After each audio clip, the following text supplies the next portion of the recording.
நாம் தமிழர் இயக்கத்தினுடைய நிறுவனரும் கோடாறு கோடி தமிழர்களினுடைய நெஞ்சங்களில் மான உணர்ச்சியை ஊட்டி வருகின்றவருமான எனது ஆர்வீர் சகோதரர் செந்தமிழன் சீமான் அவர்களே, என்னோடு இதிலே பங்கேற்றிருக்கக்கூடிய மறுமலர்ச்சி திராவிட முன்னேற்ற கழகத்தின் துணை பொதுச் செயலாளர், மாவட்ட செயலாளர்களே, கழகத்தின் கண்மணிகளே, செய்தியாளர்களே, தொலைக்காட்சி ஊடக நண்பர்களே, வணக்கம். 1965ஆம் ஆண்டில் மாநில கல்லூரியில் மாணவனாக இருந்தபோது முதலாக இந்த பசும்பொன்னுக்கு வந்தேன். நான் சிறைச்சாலைகளுக்கு சென்ற ஆண்டுகளிலும் வெளிநாடுகளுக்கு சென்ற ஆண்டுகளிலும் நான் வர இயலாது. இது 49வது ஜெயந்தியாக நான் கலந்து கொள்கிறேன்.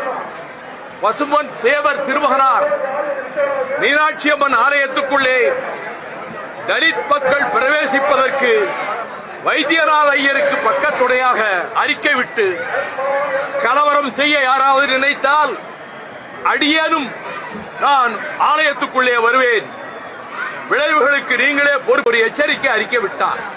யாரும் தடுக்க முன்வரவில்லை.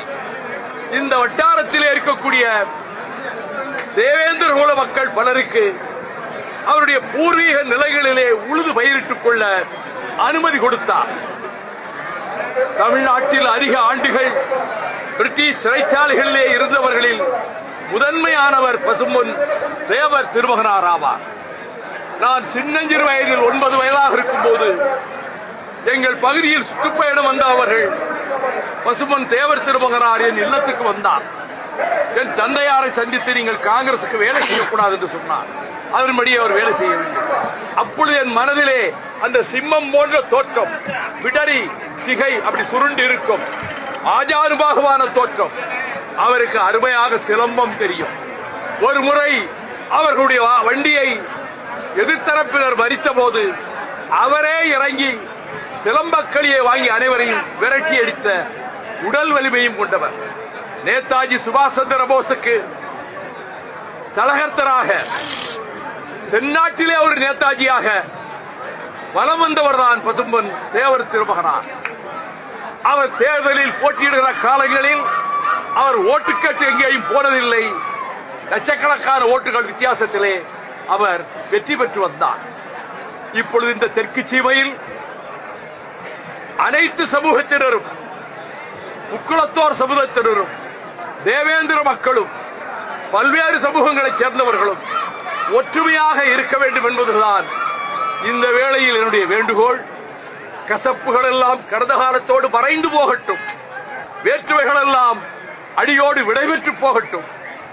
அனைவரும் யாதும் ஊரே யாவரும் கேளு என்பது போல சகோதர பாசத்தோடு இணைந்திருந்து வேளாண் பெருமக்கள், நிலத்தை நம்பி உழுது பயிரிட்டு வாழ்கின்ற விவசாய பெருமக்கள் நிறைந்திருக்கக்கூடிய இந்த மண்டலத்தில் அமைதியும் சகோதரத்துவமும் சமத்துவமும் சமூக நீதியும் ஓங்கி பெருகட்டும்.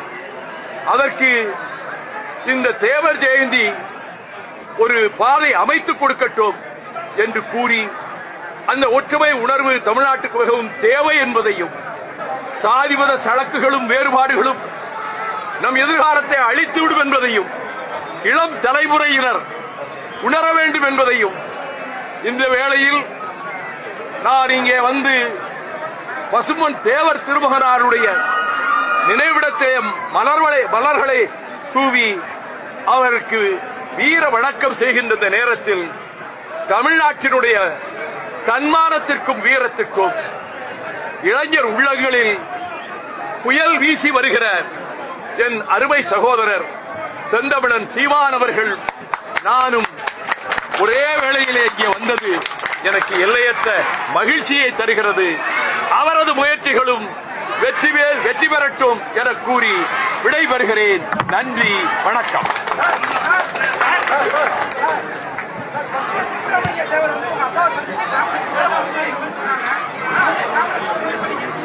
அதெல்லாம் காலம் கடந்து போய் எத்தனையோ வந்துருச்சு.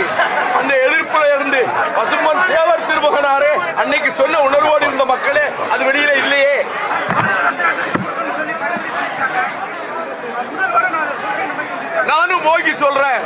ரத்னா விருது வழங்கப்படட்டும்.